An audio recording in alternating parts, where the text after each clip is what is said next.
Hello everyone, welcome to Keystone Life Sciences. Previous कुछ lectures में हम लोग फंडामेंटल प्रोसेस के बारे में स्टडी कर रहे थे और वहां पे मैंने आपको यूकैरियोटिक क्रोमोसोम के जो भी बेसिक कैरेक्टरिस्टिक फीचर्स होते हैं उनके बारे में बताया और उसके साथ साथ मैंने आपको सेल डिवीजन के बारे में भी बताया। ठीक है, आज के इस लेक्चर से हम लोग स्टार्ट करेंगे डीएनए का रेप्लिकेशन और सबसे पहले मैं आपको कुछ बेसिक कॉन्सेप्ट बताऊंगा और उसके बाद फिर हम लोग डीएनए रेप्लिकेशन के मॉलिक्यूलर मैकेनिज्म के बारे में स्टडी करेंगे।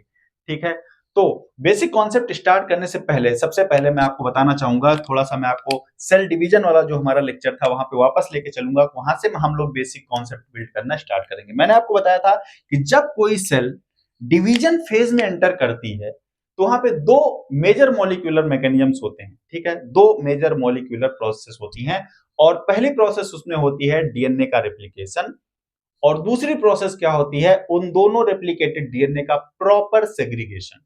ठीक है, और यही पूरी सेल डिवीजन की प्रोसेस होती है। ठीक है, उसके बाद मैंने आपको ये बताया था कि जो डीएनए का रेप्लिकेशन होता है वो सेल साइकिल की एस फेज में होता है। ठीक है, तो मैंने आपको ये भी बताया था कि सेल साइकिल में चार मेजर फेजेस होती हैं, जी1 फेज, एस फेज, जी2 फेज एंड एम फेज। ठीक है, और एस फेज में मैंने आपको बताया था कि यहां पे क्या होता है, डीएनए का रेप्लिकेशन होता है। ठीक है, रेप्लिकेशन होता है। अगर आपने सेल डिवीजन वाला लेक्चर नहीं देखा है तो मैं पूरा सीरीज आपको देखने के लिए नहीं कहूंगा, लेकिन ये डीएनए रेप्लिकेशन पढ़ने से पहले आप जी1 टू एस ट्रांजिशन वाला मेरा जो लेक्चर है आप उसको जरूर देखिए। अगर देख रखा है तो अच्छी बात है, नहीं देखा है तो आप देखिए, आपको सारी प्रोसेस समझ में आएगी। ठीक है, जैसे ही सेल्स एस फेज में पहुंचती हैं डीएनए का रेप्लिकेशन स्टार्ट हो जाता है और क्या होता है, डीएनए की दो कॉपीज बनती हैं और वो दोनों कॉपीज जब सेल एम फेज में पहुंचती है तो उनका सेग्रीगेशन होता है और दोनों डॉटर सेल में इक्वली डिस्ट्रीब्यूट हो जाते हैं और इस तरह से जो प्रॉपर तरीके से सेल डिवीजन की प्रोसेस होती है वो कंडक्ट होती है। ठीक है, तो ये पूरी प्रोसेस होती है। ठीक है, तो यहाँ पे मैंने आपको एक बेसिक सा रिकैप दिया। अब हम लोग स्टार्ट करते हैं डीएनए का रेप्लिकेशन और अगले आने वाले दो लेक्चर्स में हम लोग सिर्फ बेसिक अकाउंट की बात करेंगे ताकि जब मैं आपको मॉलिक्यूलर मैकेनिज्म समझाऊं तो आपको कोई प्रॉब्लम ना हो। ठीक है, और ये दोनों लेक्चर्स थोड़े छोटे होंगे क्योंकि अभी हम लोग इनिशिएट कर रहे हैं, तो अभी छोटे छोटे लेक्चर से स्टार्ट करेंगे और फिर हम लोग थोड़े बड़े लेक्चर की तरफ बढ़ेंगे। ठीक है, तो उनका टाइम ड्यूरेशन थोड़ा ज्यादा होगा। ठीक, तो थोड़ा सा जनरल अकाउंट की बात करते हैं। डीएनए रेप्लिकेशन के जनरल अकाउंट की बात करेंगे तो दो लेक्चर में हम लोग जनरल अकाउंट ही पढ़ते रहेंगे क्योंकि इसमें बहुत सारी चीजें मैं आपको बताऊंगा जो कि आपको डीएनए रेप्लिकेशन की पूरी प्रोसेस समझने में बहुत ज्यादा हेल्पफुल होने वाली है। ठीक है, सबसे पहली चीज रिक्वायरमेंट। ठीक है, रिक्वायरमेंट में सबसे पहली चीज क्या होगी, कोई एक टेम्पलेट चाहिए होगा डीएनए रेप्लिकेशन के लिए, जिसका क्या होगा, जिसकी कॉपी बनेगी। ठीक है, तो सबसे पहले क्या चाहिए, एक टेम्पलेट चाहिए जिसका रेप्लिकेशन होगा। टेम्पलेट बताऊंगा आपको आगे चल के। ठीक है, सेकंड थिंग क्या चाहिए होगी, टेम्पलेट का जब रेप्लिकेशन हो रहा होगा तो बिल्डिंग ब्लॉक्स चाहिए होंगे जिसके थ्रू क्या होगा, न्यूक्लियोटाइड की चेन बनेगी और न्यूक्लियोटाइड चेन का जो बिल्डिंग ब्लॉक होता है, मैंने आपको बताया था न्यूक्लिक एसिड वाले में, वो डीएनए के केस में क्या होता है, डीएनटीपीज।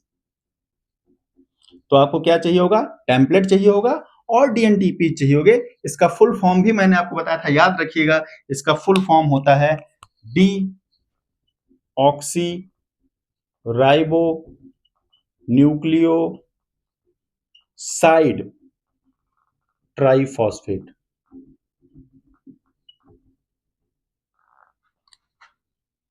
ठीक, डीऑक्सीराइबो न्यूक्लियोसाइड ट्राइफॉस्फेट। ठीक है, ये इसका फुल फॉर्म होता है। ठीक है, मैंने आपको ये भी बताया था कि साइड कब बोलेंगे, टाइड कब बोलेंगे, सारी चीजें मैंने आपको उस लेक्चर में बताई हुई, तो वहां पे मैं अभी नहीं जाऊंगा क्योंकि ताकि टाइम हमारा कम कंज्यूम हो। ठीक है, अगर आपको इसके बारे में डिटेल में जानना है तो आप न्यूक्लिक एसिड वाला जो मेरा लेक्चर है आप उसको देखिए, वहां पे मैंने सारी चीजें बता रखी है। ठीक है, अब इसके बाद थर्ड चीज इंपॉर्टेंट थिंग जो यहाँ पे है, जो हमें चाहिए डीएनए रेप्लिकेशन के लिए, वो होता है एक आरएनए प्राइमर। आरएनए प्राइमर, ठीक है, आरएनए प्राइमर। इसकी रिक्वायरमेंट की होती है, बहुत डिटेल में मैं मॉलिक्यूलर मैकेनिज्म में बताऊंगा, लेकिन अभी आपको मैं थोड़ा सा हिंट दे देता हूं। आरएनए प्राइमर की जरूरत इसलिए पड़ती है कि डीएनए पॉलीमरेज जो एंजाइम होता है उसकी प्रॉपर्टी ये होती है कि उसको जब वो पॉलीमराइजेशन शुरू करता है डीएनटीपीज का, तो उसको एक फ्री 3 प्राइम ओएच एंड चाहिए होता है और वो 3 प्राइम ओएच एंड प्रोवाइड कराता है आरएनए प्राइमर।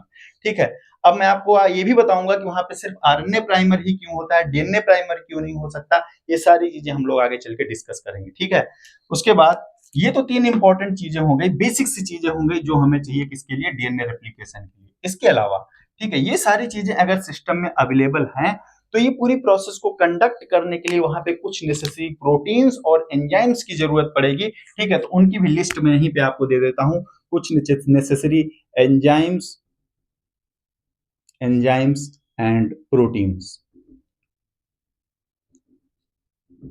ठीक है, तो कौन कौन से एंजाइम्स एंड प्रोटीन्स हैं, थोड़ा सा उनके बारे में भी मैं आपको बता देता हूं। ठीक है, सबसे पहला और सबसे इंपॉर्टेंट एंजाइम होगा डीएनए पॉलीमरेज। DNA polymerase. ठीक है, इसके बहुत सारे काम हैं। ठीक है, इसके बहुत सारे काम हैं, लेकिन मैं दो काम आपको यहाँ पे बताता हूँ मोटे मोटे तौर पे। मैं बताऊंगा कैसे कंडक्ट करता है। पहला तो डीएनटीपीज का पॉलीमराइजेशन। ठीक है, डीएनटीपीज का पॉलीमराइजेशन करता है और ये डीएनए रेप्लिकेशन की फाइडेलिटी को भी मेंटेन करता है। मतलब जो डीएनए का रेप्लिकेशन हो रहा है वो एक्यूरेट तरीके से हो, उसको भी कौन मेंटेन करता है? ये डीएनए पॉलीमरेज ही मेंटेन करता है। कैसे करता है, कल के लेक्चर में बताऊंगा डिटेल में। ठीक है, सेकंड एंजाइम होता है टोपो आइसोमरेज। टोपो आइसोमरेज। ठीक है, थोड़ी देर में इसका भी वर्क अभी आपको मैं बताता हूं। ठीक है, थर्ड इंपॉर्टेंट एंजाइम है डीएनए हेलिकेज। ठीक है, फोर्थ है प्राइमेज। प्राइमेज है। ठीक है, फिफ्थ एंजाइम है डीएनए लाइगेज। DNA ligase. फिर उसके बाद प्रोटीन्स की बात करते हैं तो एसएसबी प्रोटीन्स हैं। एसएसबी प्रोटीन्स हैं। मोस्ट इंपॉर्टेंट सेवेंथ नंबर पे प्री प्राइमिंग प्रोटीन्स हैं। प्री प्राइमिंग प्रोटीन्स हैं। ठीक है, अब यहाँ पे जो मैंने सीक्वेंस लिखा है, ये सीक्वेंस जब डीएनए रेप्लिकेशन की प्रोसेस स्टार्ट होगी तो इसी सीक्वेंस में प्रोटीन्स नहीं आएंगी, उनका सीक्वेंस बदल सकता है। यहाँ पे मैंने प्रायोरिटी वाइज नहीं लिखा है, ये चीजें नेसेसरी होती हैं इसलिए मैंने यहाँ पे लिस्टिंग दी हुई है। ठीक है, ये जितनी भी प्रोटीन्स हैं ये इक्वली इंपॉर्टेंस रखती हैं डीएनए के रेप्लिकेशन में। उनमें से एक भी प्रोटीन अगर गड़बड़ हुई तो डीएनए का रेप्लिकेशन प्रॉपर तरीके से नहीं होगा। ये सारी ही इंपॉर्टेंट प्रोटीन्स एंड एंजाइम्स हैं, सारे ही इंपॉर्टेंट हैं। ठीक है, इनमें से अगर एक भी मिसिंग है तो डीएनए रेप्लिकेशन की प्रोसेस अफेक्ट हो जाएगी। ठीक है, तो ये कुछ नेसेसरी चीजें हैं जो चाहिए होती हैं डीएनए रेप्लिकेशन के लिए। ठीक है, अब एक एक यहाँ पे कहानी देख लेते हैं कौन क्या करेगा। ठीक है, यहाँ पे इसका क्या फंक्शन है थोड़ा सा ये देख लेते हैं, बाद में मैं एक डायग्राम बना के आपको दिखाऊंगा।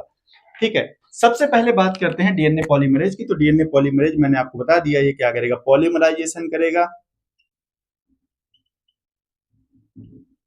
पॉलीमराइजेशन करेगा और क्या करेगा, maintain the fidelity of replication.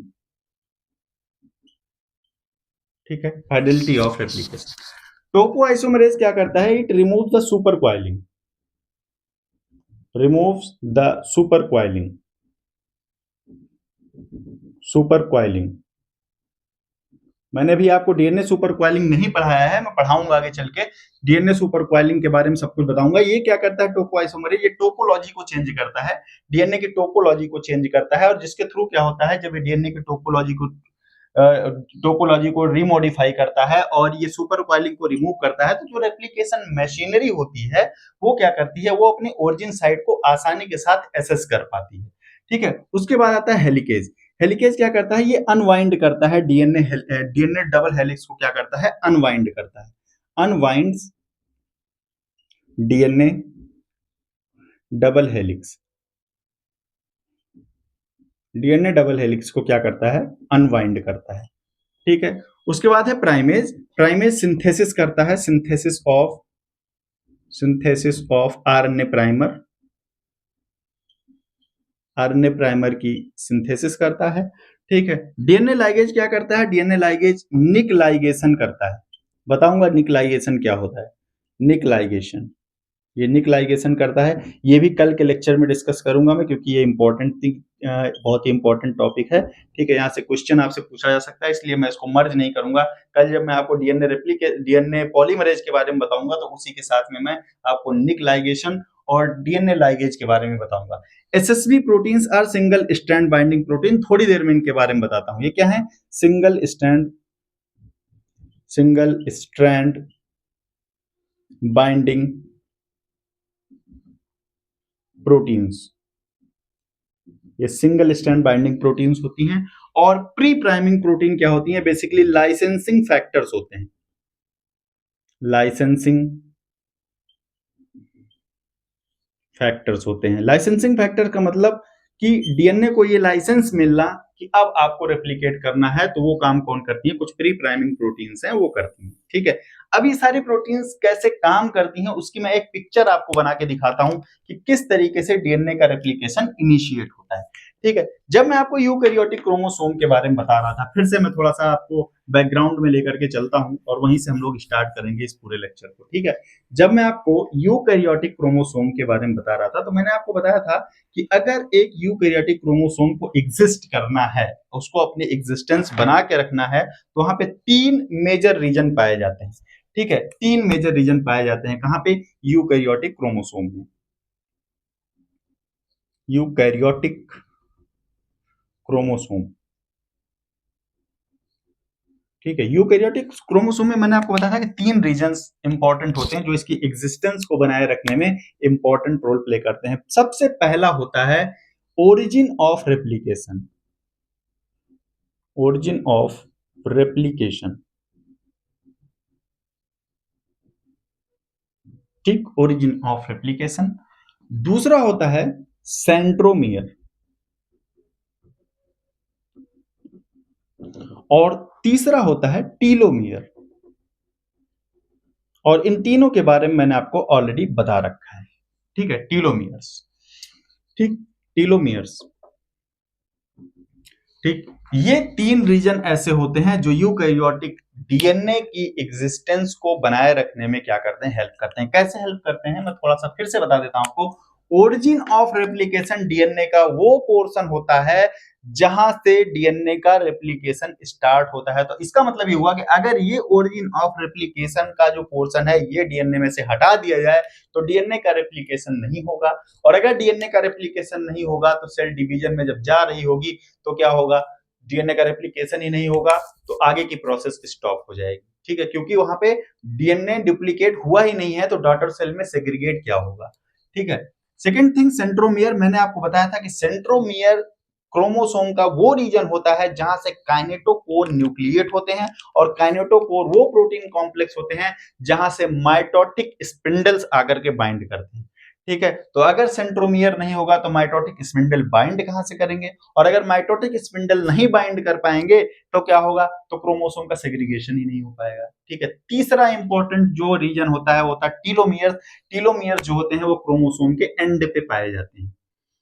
Chromosome के एंड पे पाए जाते हैं। ठीक, सपोज दैट ये क्रोमोसोम है तो इसके एंड पे कुछ टीलोमेरिक सीक्वेंसेस जुड़ जाते हैं। कैसे जुड़ते हैं? डीएनए रेप्लिकेशन का में हमने स्टार्ट किया है, हम लोग बात करेंगे। तो ये जो टीलोमियर्स होते हैं ये क्या करते हैं? एंड जो होता है क्रोमोसोम का एंड जो होता है उसको प्रोटेक्ट करते हैं, क्रोमोसोम की शॉर्टनिंग को रोकते हैं। ठीक है, तो ये अगर यहाँ पे टीलोमियर्स नहीं होंगे तो हर एक रेप्लिकेशन के दौरान क्या होगा? क्रोमोसोम शॉर्ट होते जाएंगे। और अगर एक क्रोमोसोम शॉर्ट होते जाएंगे तो एक टाइम ऐसा आएगा कि पूरा पूरा क्रोमोसोम खत्म हो जाएगा और सेल का जो एग्जिस्टेंस है वो क्या होगा? वो खतरे में पड़ जाएगा। ठीक है, तो टीलोमियर्स का काम बेसिकली क्या होता है? एंड प्रोटेक्शन होता है। क्रोमोसोम की एंड को ये प्रोटेक्ट करते हैं। ठीक है, तो ये 3 मेजर रीजन होते हैं। ठीक है, अब यहाँ पे हमें जिस रीजन का काम है वो है ओरिजिन ऑफ रेप्लिकेशन। ठीक है, ओरिजिन ऑफ रेप्लिकेशन। तो यहाँ पे मैं एक एग्जांपल लेता हूं। मैं ई कोलाई के एग्जांपल से आपको समझाने की कोशिश करता हूं कि जितने भी प्रोटीन्स के बारे में मैंने अभी आपको बताया वो सारे काम कैसे करते हैं। ठीक है, ई कोलाई या अगर हम लोग बैक्टीरिया के डीएनए की बात करें तो बैक्टीरिया में एक सिंगल इन बैक्टीरिया की अगर हम लोग बात करें तो बैक्टीरिया का जो जीनोम होता है वहां पे एक सिंगल सर्कुलर डीएनए होता है। सर्कुलर डीएनए होता है। ठीक है, क्या होता है? Single circular DNA. मैं बनाता भी चलूंगा साथ साथ। ठीक है, तो सपोज दैट ये एक बैक्टीरिया का डीएनए है।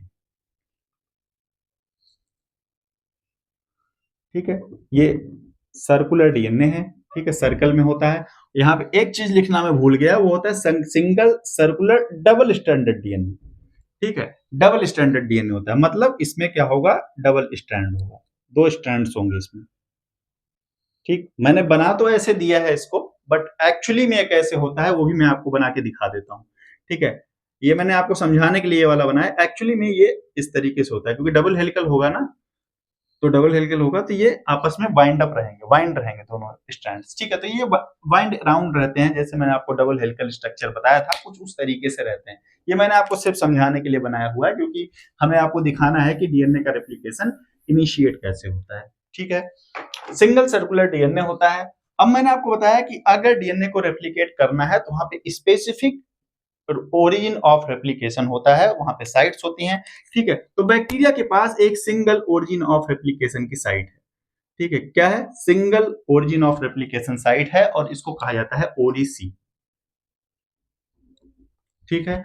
ओरिजिन ऑफ रेप्लिकेशन यहां पे मैं लिख भी देता हूं, बैक्टीरिया के पास सिंगल ओरिजिन ऑफ रेप्लिकेशन होता है, सिंगल ओरिजिन ऑफ रेप्लिकेशन, ठीक है। चलें साहब, अब आपको ओरिजिन ऑफ रेप्लिकेशन मिल गया, ठीक। जब ओरिजिन ऑफ रेप्लिकेशन है तो यहां से जब भी डीएनए का रेप्लिकेशन स्टार्ट होने वाला होगा तो सिग्नल आएगा। मैंने आपको बताया था बिना सिग्नल के सेल में कुछ भी नहीं होता।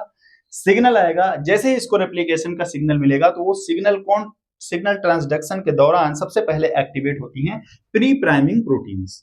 कौन एक्टिवेट होता है? प्री प्राइमिंग प्रोटीन्स या लाइसेंसिंग फैक्टर्स, ठीक है। प्री प्राइमिंग प्रोटीन्स, ठीक है। और वो प्री प्राइमिंग प्रोटीन्स क्या करती हैं? इंटरेक्ट करती हैं ओरीसी के साथ में, ठीक है। ओरिजिन ऑफ रेप्लिकेशन के साथ में क्या करती हैं? इंटरेक्ट करती हैं। जैसे ये प्रोटीन्स आकर के यहाँ पे इंटरेक्ट होती हैं, ये जो साइट है ओरीसी, ये थोड़ी सी एक्सपेंड होने लग जाती है। क्या होने लग जाती है? ये थोड़ी सी एक्सपेंड होने लग जाती है, ठीक है। तो कुछ इस तरीके का स्ट्रक्चर बनना स्टार्ट होता है। प्री प्राइमिंग प्रोटीन के बाइंड होते ही जो ओरीसी रीजन है वहां का स्ट्रक्चर थोड़ा सा एक्सपेंड होने लग जाता है, कुछ इस तरीके से,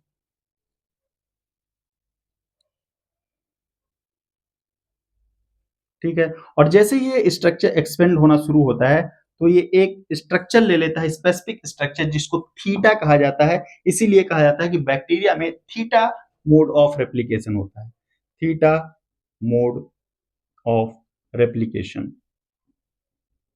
क्योंकि ये जो स्ट्रक्चर बनता है, इनिशियल स्ट्रक्चर बनता है, ये थीटा के आकार का दिखता है, इसीलिए कहा जाता है थीटा मोड ऑफ रेप्लिकेशन, ठीक है। प्राइमिंग प्रोटीन्स ने क्या किया? प्री प्राइमिंग प्रोटीन्स ने जो ओरीसी था उसको थोड़ा सा क्या किया? एक्सपेंड किया, ठीक है। थोड़ा सा उसको ओपन किया, ठीक है।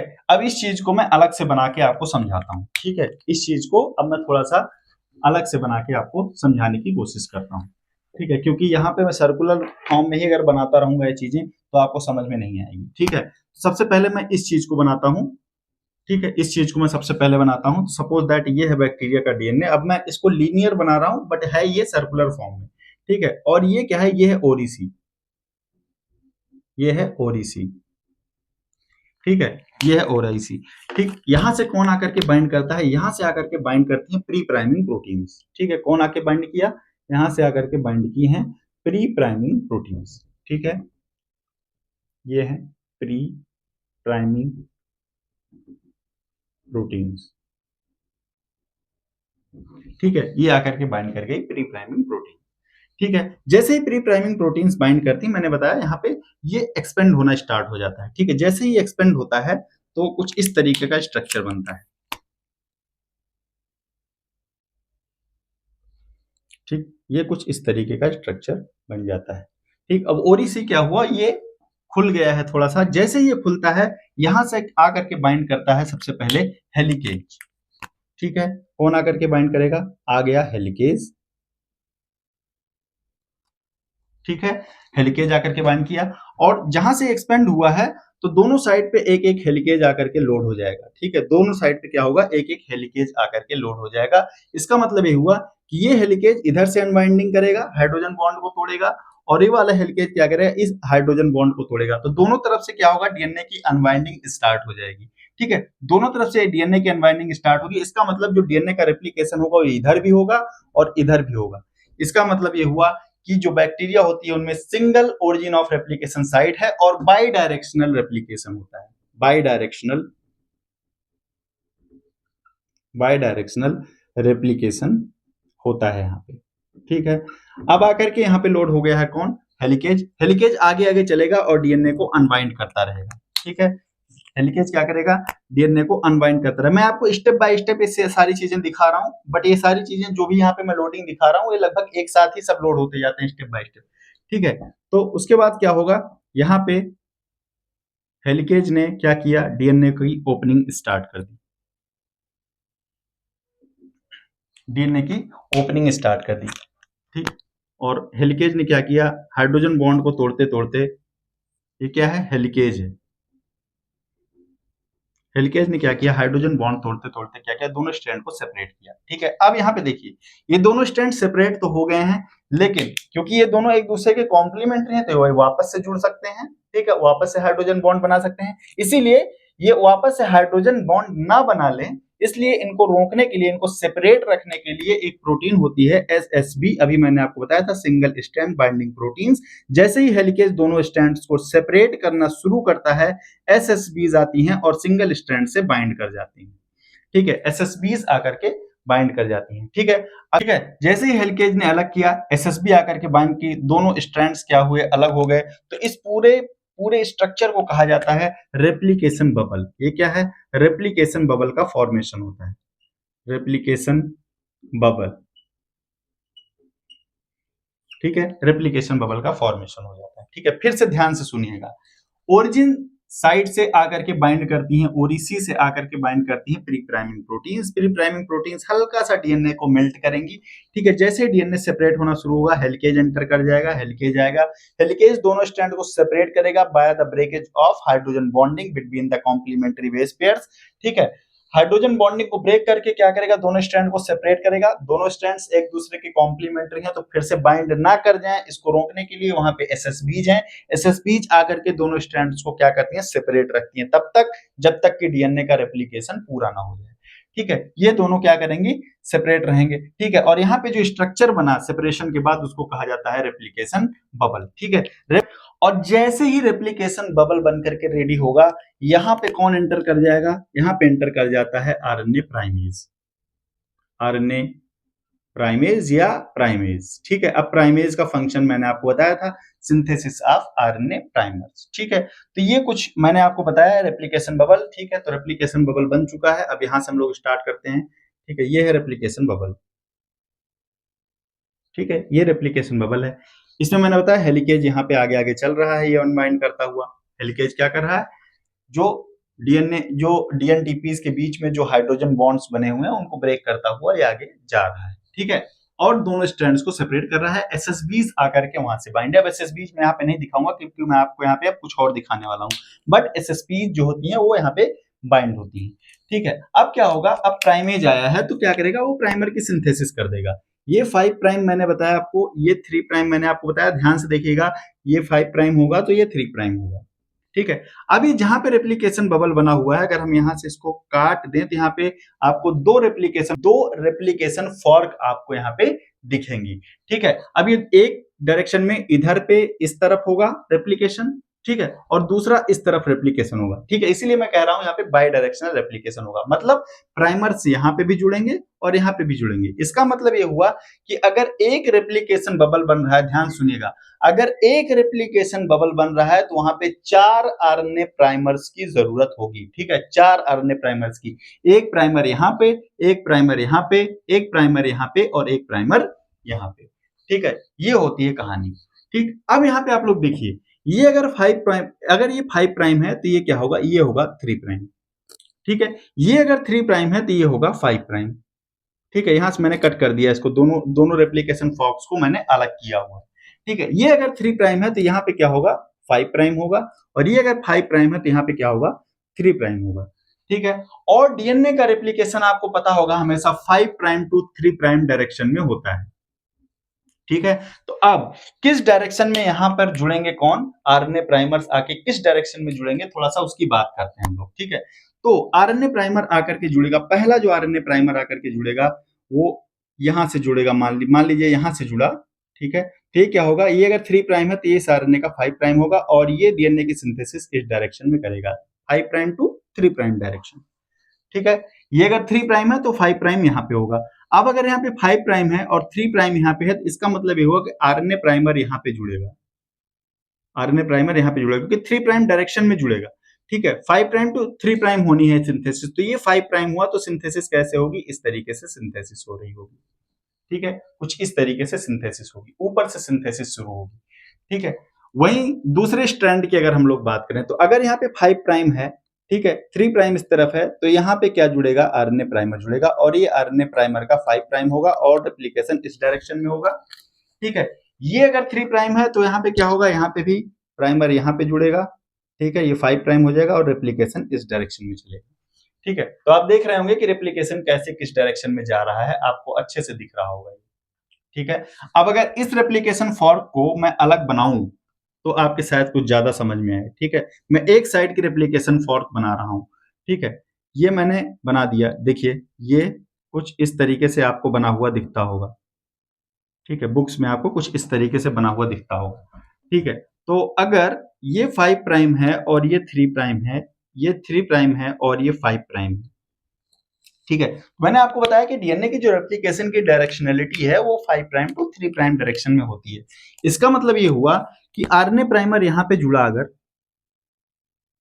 आरएनए प्राइमर यहां पे जुड़ा तो ये इसका 5 प्राइम हो जाएगा आरएनए प्राइमर का और सिंथेसिस इस डायरेक्शन में होगी, ठीक है, इस डायरेक्शन में होगी। ये इसका 3 प्राइम है, ठीक है, तो इसका मतलब ये है कि प्राइमर यहां पे कहीं पे जुड़ेगा, ठीक है, प्राइमर यहां पे जुड़ेगा और सिंथेसिस इस डायरेक्शन में होगी, ठीक है। सिंथेसिस क्या होगी, इस डायरेक्शन में होगी, तो ये इसका 5 प्राइम है तो ये 3 प्राइम होगा, तो 3 प्राइम टू 5 प्राइम डायरेक्शन में ही डीएनए की सिंथेसिस होगी। और ये क्यों 5 प्राइम टू 3 प्राइम डायरेक्शन में होती है, कल के लेक्चर में इसके बारे में भी हम लोग बात करेंगे, ठीक है। इनमें से एक स्ट्रैंड होता है लीडिंग स्ट्रैंड और दूसरा स्ट्रैंड होता है लैगिंग स्ट्रैंड, इसके बारे में भी हम लोग आगे चल के ही बात करेंगे, नहीं तो बहुत ज्यादा कंफ्यूजन हो जाएगा आपको, ठीक है। तो कुछ इस तरीके से क्या होता है, रेप्लिकेशन फॉक्स मूव करती है। यहाँ पे सबसे आगे चलता है टोपो आइसोमरेज जो कि सुपर कॉइलिंग को रिमूव करता है, टोपो आइसोमरेज जो कि क्या करता है, सुपर कॉइलिंग को रिमूव करता रहता है। और इसके पीछे पीछे लगा होता है हेलिकेज, ठीक है, उसके पीछे होता है कौन, प्राइमेज, जो कि बाद में रिमूव कर दिया जाता है। और फिर कौन एंटर कर जाता है, यहाँ पे एंटर कर जाता है थोड़ी देर बाद कौन, डीएनए पॉलीमरेज, ठीक है। और डीएनए पॉलीमरेज क्या करता है, डीएनटीपी को जोड़ता जाता है और डीएनए की सिंथेसिस करता जाता है, ठीक है। तो ये पूरा एक बेसिक सा जनरल अकाउंट मैंने आपको दिया, इसमें बहुत सारी चीजें हैं जो मुझे आपको बतानी है। अभी मैंने आपको जितना बताया ये बीएससी लेवल की चीज मैंने अभी आपको बताई, जितना बीएससी वालों को पता होता है सिर्फ मैंने आपको उतना बताया है, ठीक है। अब हम लोग आगे बढ़ेंगे क्योंकि ये चीजें आपको पता होना बहुत जरूरी है। अगर आप डीएनए रेप्लिकेशन स्टार्ट करने जा रहे हो तो सबसे पहले आपको बेसिक कॉन्सेप्ट पता होना चाहिए कि डीएनए रेप्लिकेशन में क्या क्या होता है और कैसे होता है, ठीक है। इसीलिए मैंने यहाँ से स्टार्ट किया और यहाँ से स्टार्ट करते हुए मैं यहाँ तक आया, ठीक है। किस तरीके से इनिशिएशन होता है सारी चीजें मैंने आपको बताया, ठीक है। और ये एक बेसिक कॉन्सेप्ट है, ठीक है। इसके बाद हम लोग अब थोड़ा सा मॉलिक्यूलर की तरफ बढ़ेंगे, थोड़ी सी कॉम्प्लेक्सिटी में बढ़ेंगे, ठीक है। यहाँ पे मैंने डीएनए पॉलीमरेज का जिक्र कर दिया है। अब नेक्स्ट लेक्चर में जब हम लोग मिलेंगे सबसे पहले मैं आपको डीएनए पॉलीमरेज के बारे में बताऊंगा। प्रोकैरियोट्स में कौन से डीएनए पॉलीमरेज होते हैं, उनका क्या फंक्शन होता है, यूकैरियोटिक सेल में कौन से डीएनए पॉलीमरेज होते हैं, उनका क्या फंक्शन होता है, इन सारी चीजों के बारे में हम लोग नेक्स्ट लेक्चर में बात करेंगे। और फिर हम लोग डीएनए रेप्लिकेशन इन ई कोलाई स्टार्ट करेंगे, ठीक है। तो इस लेक्चर को हम लोग यहीं पे फिनिश करते हैं, मिलते हैं नेक्स्ट लेक्चर में। Thank you for